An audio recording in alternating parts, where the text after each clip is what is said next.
This is the AI News Flash for March 21st, 11 a.m. UTC.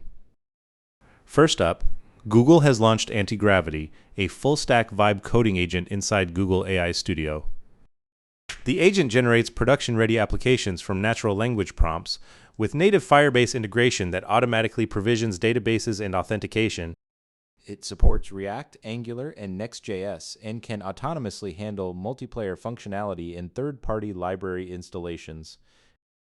Google says hundreds of thousands of apps have already been built internally using this tool, intensifying competition in the AI coding market against Cursor, Claude Code, and Codex.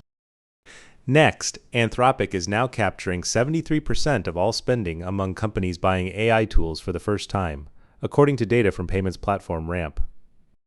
Just 10 weeks ago, the split with OpenAI was 50-50. The rapid shift is largely driven by the explosive growth of Claude Code, which has surpassed $2.5 billion in annual recurring revenue. Anthropic's share of total enterprise LLM spending has also risen to 40%, up from 24% last year.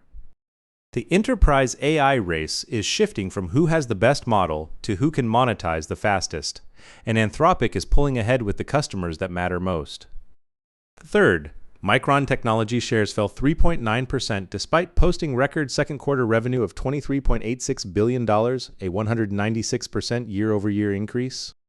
What spooked investors was not the results, but the disclosure of a $25 billion capital expenditure plan for the remainder of 2026, with plans for a meaningful step-up in 2027.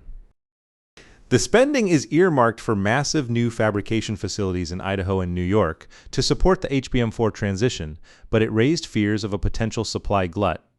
This is a classic sell the news moment, signaling the AI boom is entering a more mature and far more expensive phase. Finally, a case study from Workday's Sana AI acquisition is turning heads. One enterprise client achieved 90% adoption within just 40 days, retiring 400 ChatGPT licenses in the process. This highlights a major shift in enterprise AI, moving from standalone chatbot usage to deeply integrated workflow platforms. As the SaaS crisis continues, the gap is widening between companies that successfully embed AI into core operations and those that don't. The key metric for enterprise AI success is no longer adding new tools, but replacing and consolidating existing ones. That's all for this AI News Flash.